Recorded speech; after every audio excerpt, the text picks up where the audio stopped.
Gracias por continuar con nosotros en este programa en donde tenemos a un personaje tan interesante como Arturo Villavicencio, que de una forma muy llana nos está explicando parte de su vida, pero también buena parte de su filosofía.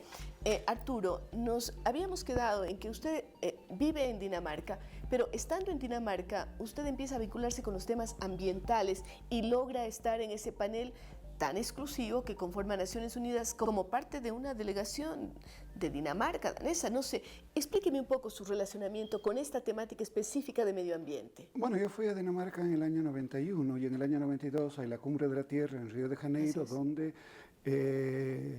se firman todas estas convenciones y sale, bueno, a la agenda mundial el problema del cambio climático, desertificación, pérdida de biodiversidad. Y se empezaba a hablar sobre temas que antes no se tocaban mucho. Se crea, creo, la palabra ecología, el informe de Brundtland, el informe Brundtland. Desarrollo sostenible. Desarrollo sostenible, eso fue unos 2 años o 3 años antes. Sí, pero se populariza mucho a partir de la Cumbre de Río. Digamos, en las convenciones que se aprobaron en Río, digamos, se oficializa el término de desarrollo sostenible. ¿Y usted estaba sostenible. interesado ya en esa temática? No tanto, yo estaba trabajando más en cuestiones de energía, y digamos, energías renovables, sistemas alternativos de energía, energías renovables y toda esa cuestión. Entonces comienza, digamos, hay toda una revolución, especialmente en Europa, digamos, con esos temas, de replantearse, cómo empezar a tratar esos temas. Estaba ya creado el panel intergubernamental de cambio climático que fue, digamos, establecido por la Asamblea General de la ONU para que cada 5 años, digamos, informe cuál es el estado, qué está pasando, a ver, qué es lo que ha pasado. Y qué perspectiva y qué nos viene. Exactamente. Y claro, los países que estaban en posibilidades de participar en ese panel eran los países del norte, ¿no? Podían darse el lujo de financiar, investigadores, financiar primero la investigación, todo el trabajo y después asistencia a eso. Y claro, en el instituto donde trabajaba, el Laboratorio Nacional RISO, Laboratorio Nacional RISO. RISO es una pequeña bahía que queda ahí. Claro, tenía sus delegados, es prácticamente el que toma la posta, la representación de Dinamarca en este panel. Y pues 95 me piden, o sea, los daneses con la forma que tienen, no es que me envían un oficio y me dicen, usted ha sido nombrado delegado y vais. No. A conversar. Me dice una vez, hablando con el estilo que tienen los daneses, me dice el director del área donde trabajaba, me dice, sería bueno que te involucres un poco en esto, dice, nos falta un poco la perspectiva, vos debes tener una buena perspectiva, además vienes de un país del sur, entonces sería muy interesante. Entonces me dice, anda a la próxima reunión, dice, va a ser tal fecha, dice, si puedes ir y todo. Entonces comencé a involucrarme hasta que... esto me parece que era en el segundo reporte. Ya en el tercer reporte oficialmente, estaba de lleno. Y en el cuarto reporte también. Bueno, lo que me dio el panel es primero la oportunidad de rodearme con gente realmente de primera, con premios Nobel, digamos, estar en mesas de trabajo ahí. Yo siempre estaba un poco callado, ¿no? Porque imagínense estar en una mesa ahí con el más grande economista del siglo XX, Kenneth Arrow, gente así. Pero usted tenía una óptica desde la que podía aportar. Estaba aprendiendo muchísimo, y me forzaba muchísimo a leer, además, porque eran cosas que a veces oía algún término, alguna cosa, no sabía. Hay que buscar las fuentes también. Después de esa experiencia que usted ha tenido, ¿qué nos puede decir respecto al cambio climático? Porque todavía a estas alturas del tiempo hay gente que es escéptica, cree que no existe el cambio climático, cree que es un invento de un grupo de gentes. Cuando vine de Dinamarca seguía yo trabajando en esos temas de cambio climático, pero ya al último como que tenía un poco de reparo de la forma como se estaba enfocando el problema y cómo se los estaba tratando. ¿En qué sentido? No estaba tan contento. En el sentido de que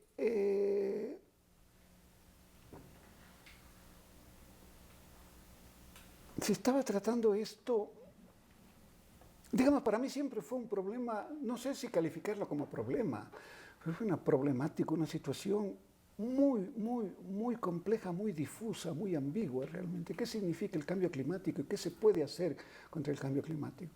Entonces, digamos, hay un grupo también de personalidades, algunas de ellas yo las había encontrado, que empiezan a cuestionar un poco, digamos, la manera como se está tratando este problema. Dicen, no es la más adecuada, no es que se niegue, el problema existe realmente y eso está, no hay duda que pone en peligro, digamos, la sobrevivencia del género, no digamos del género humano, pero de la civilización occidental y oriental, digamos, toda tal como la concebimos. Sí. Exactamente, eso. Y podrá sobrevivir la Tierra probablemente, pero bueno, con otras... A lo mejor el género humano no se va a extinguir, pero regresaremos a la época de las cavernas o qué sé yo. Más o menos así. Pero había un descontento ya entre cierto grupo de personas minoritarias, digamos, que empezaban a cuestionar esto. Digamos, esta no es la manera de... Empezando porque, por ejemplo, todo el protocolo de Kioto y todo lo que se está haciendo es bajo la óptica de que existe un problema y como el problema existe, hay una solución. O sea, y no siempre es así. El cambio climático es el típico ejemplo de lo que, digamos, un famoso premio Nobel, Herbert Simon, el padre de toda esa teoría de la racionalidad limitada del ser humano, es racional, pero en ciertos límites. Entonces, él hablaba de los problemas embrujados, me parece que es lo que se llama así, problemas embrujados, esa sería la traducción literal. Entonces, él decía que no se puede plantear el problema, digamos, no se lo puede definir al problema, y si no se lo puede definir al problema, tampoco puede haber una solución única. Entonces, para mí el problema del cambio climático bueno, para mí mucha gente, es un típico problema embrujado, podríamos decir. Un problema que tiene que tener aproximaciones multidisciplinarias, que es lo que de alguna forma pretendieron los paneles. Pero, exactamente, no hay una solución, por ejemplo, ahora, una receta, ahora se cree que la solución al problema del cambio climático es una solución técnica, basada por la tecnología. La tecnología puede ayudar, pero esa no es la solución. ¿Y por dónde por dónde apuntan las soluciones? Yo creo que este es un problema tan serio que es un problema de civilización, es nuestro modo de vida. Sí, ahora, ¿cómo convencer a la gente, entonces, por ejemplo, de modificación de hábitos, que es tan complicado? Es que eso es lo más difícil. Es lo más difícil. Entonces parece que lo técnico y la ciencia parecerían como tener más oportunidades para salvar pero no, lo que llamamos civilización. El problema sí, yo creo que tienen. Pero el problema es no eludir responsabilidades pensando que es la ciencia y la técnica la que va a resolver el problema. No, tiene que haber un conjunto de acciones. Lo vamos a resolver nosotros. Sí. Entonces, ¿hay solución? Sí. ¿Usted es pesimista, es optimista después de todo lo que le ha tocado vivir? Yo soy un poco pesimista porque, como le digo, me parece que el ser humano es bastante irracional. Y no aprende de las experiencias, ¿no? Exactamente, no aprende de Por eso repetimos en América Latina errores que se cometieron en otros continentes, ¿eh? Imagínense que yo regreso de Dinamarca y me nombraron miembro de un grupo de trabajo, son 10 personas de todo el mundo, a nivel mundial. Son las personas que filtraban o decidían sobre los proyectos estos del protocolo, del mecanismo de desarrollo limpio. Estos proyectos van a Bonn y este era el grupo de trabajo que decía si este proyecto califica, no califica, digamos de acuerdo a las normativas y a las disposiciones de toda esa cuestión, pero un problema técnico ahí. Entonces yo que había dejado Dinamarca, una de las razones para que dejé Dinamarca era porque quería ya llevar una vida un poco más sedentaria. Me daba cuenta de que estaba perdiendo mucho tiempo en viajar. Viajé muchísimo. ¿O ganar? ¿Quién sabe? No, yo creo que ya había ganado. Ya había ganado, entonces ahora perdía viajando mucho. Sí. Lo que pasa es que un rato me di cuenta de que estaba adquiriendo una visión Hotel 5 estrellas del mundo, ¿no? Más o menos. Ahí dijo eso. Aunque siempre trataba de evitar eso. Y en este trabajo que me ofrecen, en este panel que se llama panel no me acuerdo cómo se llama, de la Junta Ejecutiva del Mecanismo de Desarrollo Limpio, digamos, había que reunirse en Bonn una vez cada mes. Eso implicaba cantidad de viajes. Cada vez. Desde aquí, desde el Ecuador. Sí, ya estaba en el Ecuador, momento, entonces una vez al mes. Había veces que ni bien estaba llegando de Bonn, ya había una reunión para la próxima reunión, que es el próximo. Es que lo que pasa es que empezaron a llegar proyectos. Entonces yo dije, no. El problema del cambio climático no se lo resuelve así. Primero juntar gente de tantos, bueno, éramos 10, ¿no? Y empezar a analizar proyectos muy pequeñitos. Una mini central en Katmandú, un proyecto de manejo de residuos urbanos en una pequeña cosa así, decía, y había que dedicarle mucho tiempo a eso. Es decir, como si se tratara realmente de unos problemas que van a resolver todo el problema grande. Dije. Y empecé un poco a cuestionar eso, pero me di cuenta de que sí, mejor era un elemento perturbador en ese grupo y me retiré al poco tiempo. Estuve unos 6 o 7 meses ahí. Pero yo sigo teniendo la idea de que, digamos, tiene que haber yo no creo que para el año 2015 vaya a estar listo un nuevo protocolo, una nueva. No. Pero, a ver, partimos de la idea, para ir cerrando esta parte, porque quiero tocar otro temita, de que, claro, muchas acciones positivas pueden ayudar a generar un espacio mejor para el planeta, qué sé yo, que si no tuviéramos estas acciones pequeñas. Lo ideal sería un plan mundial, ¿no? Pero ese plan mundial, la gobernanza mundial es muy complicada. Arturo, usted vea un país pequeñito como el Ecuador, qué complicado para gobernar. No, yo creo que deberían olvidarse de esos convenios, de esos acuerdos, de esos protocolos a nivel mundial.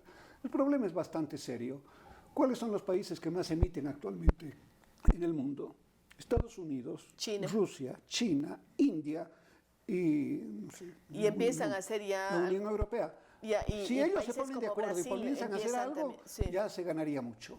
Pero no hay poner esa de acuerdo decisión. 200 países o 198 países es imposible por los intereses y por las perspectivas que hay. Esto debería resolverse al grupo de G8 a nivel a mí me parece que sí. estos, ¿no? A mí me parece que deberían Pero empezar parece que ahí. no también, porque allí hay crisis, hay situaciones. En países como en el Ecuador, digamos, yo siempre sostuve, vea, que me parece una mala táctica eso de poner el problema del cambio climático en países de África y aún en países de Latinoamérica, digamos, como el foco de atención. No El foco debería de atención no era ese. El foco de atención tiene que ser el desarrollo sostenible. Digamos, por ejemplo, en energía. El momento en que se habla de desarrollo sostenible, lógicamente vienen las energías renovables, la hidroenergía, las energías nuevas y todo. Esos tienen un montón de... La geotermia. Digamos, resuelven problemas inmediatos que la gente los percibe. Pero también apoyan a... Por supuesto, eso apoya el cambio climático. Entonces, es interesante. Debía invertirse el discurso, debía haberse invertido el discurso.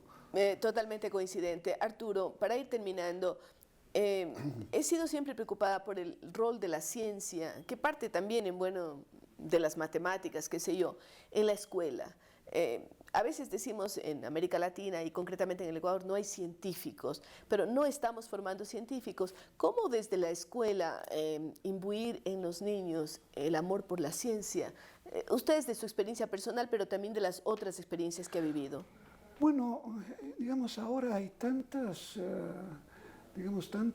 mecanismos, medios que antes realmente ni se los imaginaba. Toda la cuestión de Internet toda la cuestión esto de aquí.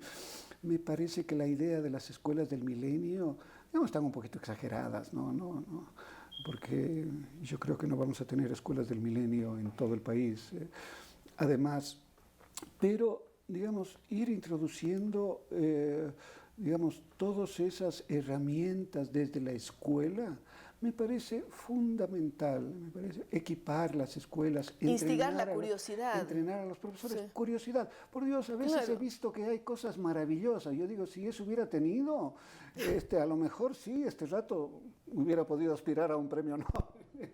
Individualmente, claro. Todo eso porque no ha habido el ambiente, pero ahora hay la posibilidad de crear ese ambiente. Pero imagínese, Rosalía, estamos siempre pensando en las soluciones extremas sin tener en cuenta cuánto se adecúan a nuestra realidad. Escuelas del milenio. Primero son escuelas equipadas de una manera un poco sofisticadas. Yo creo que no se necesita tanta sofisticación. Que ni el profesor sabe cómo manejarlo. Claro, el profesor sabe. Sí. Están en zonas rurales totalmente aisladas. Fuera de contexto. Si se daña eso, si el profesor necesita una ayuda, ¿qué pasa? Y el nivel de obsolescencia, además, acuérdese, ¿no? Porque si ya no hay compatibilidad con el programa, con el aparatito que usted tiene, está frito, entonces, no funciona. No se piensan en esas cosas. Debemos haber empezado a ser un poco más modestos. Más realistas. Es cierto que el sector rural merece toda la atención, pero deberíamos empezar por las escuelas fiscales de aquí, por niños que en sus casas no tienen acceso a Internet. Y no sé cuánta sea la cobertura de Internet en Quito, por ejemplo. Digamos, nosotros vivimos en el norte y damos por sentados que todo el mundo lo tiene, pero no es así. Los niños no tienen. Empezar todo un programa por ejemplo, fíjese, de distribución gratuita o subvencionada de tablets o de computadoras. Digamos, con computadoras y tablets ensambladas aquí, con software desarrollado aquí. Y empezar capacitando a los profesores para que ellos puedan capacitar a los niños también, ¿no? Entonces, al mismo tiempo, usted crea una pequeña industria, una pequeña actividad, digamos, en este campo, ensamblaje, lo que sea, y toda esa cuestión. Entonces, todo hay que verlo así y ir avanzando poco a poco en los colegios. Se va a invertir. Y aquí no es un tema político el que quiero topar, pero sí es un tema de la realidad. El día de anteayer o el día lunes veía un titular en el periódico que se van a invertir $1.100 millones en los próximos 2 o 3 años creando 4 universidades. Por eso os digo, tenemos 54 universidades, ¿para qué queremos más? Ya métase la plata en esas universidades. Por Dios, imagínense esos $1.100 millones para equipar laboratorios de universidades, para hacer un programa, digamos. Imagínense con $100 millones para equipar escuelas, colegios. Entonces, así se va avanzando. La óptica es diferente. Esas nuevas universidades, yo es lo que he preguntado públicamente, ¿qué aportan de nuevo al país que no pueden aportar el resto de universidades? Usted dígame, estamos hablando de tecnología. Tenemos 2 buenas universidades, las politécnicas. Van a nombrar 2. Sí. Hay la Universidad Católica, la Universidad de San Francisco, la Universidad de las Américas, que tienen muy buenos departamentos, en fin, claro. Ahí. Yo digo, ¿para qué más? ¿Por qué no fortalecer a ese tipo de universidades? Para nombrar algunas, no quería nombrar. Digamos, en lugar de pensar en soluciones milagrosas. Muy interesante. Nos quedan planteadas algunas inquietudes que nos las deja Arturo Villavicencio respecto del modelo que está funcionando en el Ecuador, tanto a nivel escolar como a nivel universitario. Yo creo que después de escuchar a Arturo Villavicencio nos quedan más claros algunos conceptos y en otros nos queda la inquietud, ¿no? La inquietud que ojalá con los amigos televidentes podamos en algún momento responder. Queremos agradecerle a Arturo por el tiempo que nos ha dado. Ha sido un placer realmente y muchísimas gracias. Espero no haber defraudado sus expectativas y la de los televidentes, por supuesto. De ninguna manera, es una vida rica que nos enfrentamos, de un niño que sale de Loja y llega al panel intergubernamental, que consigue ser becado a Rusia, un empleo en Dinamarca y unas realizaciones muy importantes dentro de su vida y, por supuesto, en lo que le ha tocado al país. Gracias a ustedes, amigos, y regresamos luego de una pausa para continuar con nuestros segmentos.